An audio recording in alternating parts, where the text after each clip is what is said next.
Let's get some more insight. And I'm joined by Zimbabwe Director of International Communication Services, Richard Mahomva. Richard, good to have you, and thank you very much for coming on this afternoon. 45 years on since the independence of Zimbabwe was declared. Who is really enjoying the fruits, and at what cost to others? So who is enjoying the fruits? The first fruit is that of decolonizing the land from the colonial state. And this is a land that was decolonized for the benefit of all, for the inheritance of all. The independence brought with it a new constitution that was aligning the issues of rights in a way that actually rehumanized the previously dehumanized as a result of the advent of colonialism. So it is everyone that benefited from that rehumanization process, which was replacing the overall dehumanization of the black people. And when you go fast forward to the first decade of independence, we had a situation whereby there were remnants of colonialism, where the political economy was still in the control of the white minority. But with the increasing civil society pressure and the war veterans pressure, we had our land reform program, which actually benefited a majority of our people who were disenfranchised by the colonial land imbalances. So there was realignment of property rights, and you notice that even within that context, there was an agitation to the Western world that was created by that economic empowerment overdrive that benefited the majority of our people. So under the circumstances, you have seen the entrepreneurial proliferation of the Zimbabwean economy under the black majority.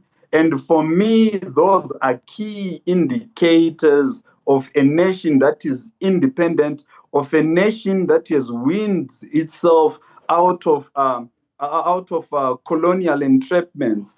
You have also seen the extent to which even our education sector is incorporating issues of entrepreneurship, indigenous innovation. And this is feeding to the masses of our people who are actually coming out of universities as graduates and being human capital that the world depends on to drive the economies of several nations outside Zimbabwe. So for me, those are the hallmarks of a true post-colonial state whose outcomes in terms of policies are benefiting all the people. Yes, there are challenges in the economy, but those challenges point us out to policy directions that we need to navigate to ensure that the remnants of colonialism are totally decimated and dismantled in our lifetime. So what do you say to those who are saying those actions that you have just mentioned have not really filtered down to the ordinary citizens? I mean, those who are attempting to truly defend this legacy of liberation struggle, which you're talking about, land decolonization, for example, rights, the things that you mentioned on education. They're saying the ordinary men on the ground, the poor of the poor, are not reaping the benefits of that at all. It's only the political elite or politically connected, if you like, that are the beneficiaries. It's unfortunate because you're premising this debate on a submission that is made by someone who has not been in the country for the last 20 to 30 years or so, whose academic position in terms of almost all his writing are centered on a very robust neoliberal polemic sentiment that is anti-land reform and is mostly aligned to the pro-sanctions discourse that he has always wanted to amplify this imagined sense of a political crisis in Zimbabwe. Those of us who are on the ground, those of us who are at the helm of government are best positioned to tell you of the policy reforms that Zimbabwe has gone through, because we are speaking from a pragmatic point of view and not from journal-derived perspectives or some academic-derived perspectives. We are in government. we are seeing the life-changing policies that we are creating for our people. We are also working hard to sustain that legacy. We are not only propagating ideas that are generated by Rhodesians who are bitter about the land reform, Rhodesians who are still funding the academia to actually project narratives that tend to undermine the legacy of the nationalist movement under the pretext of academic analysis. We are speaking praxis and not theory. Yeah. Independence should mean, others say, that it is freedom from fear. In other words, to be able to speak against injustice, freedom from want, freedom from a life that is undignified. Would you say that is a lived experience for all Zimbabweans today, 45 years on? You are talking about the issue of limited freedom of expression.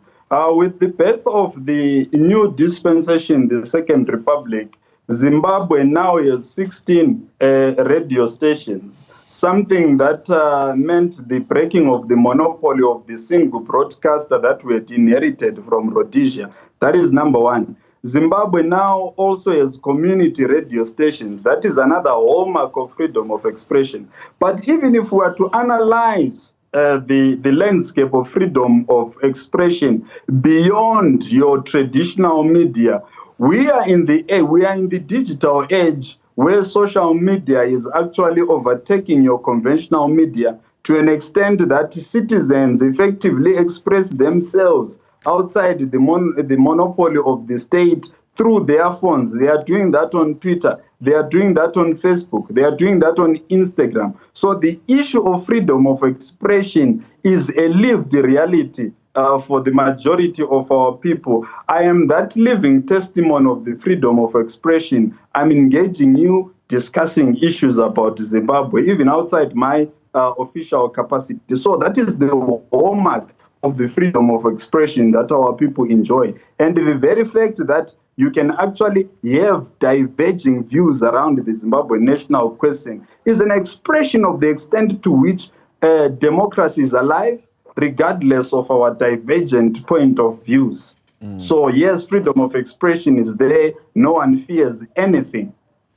Richard, let's leave it there. Much appreciated. Thanks for coming on. That Zimbabwe Director of International Communication Services there, Richard Mahomva, on the government view, I suppose, on what it means to live in independent Zimbabwe 45 years on.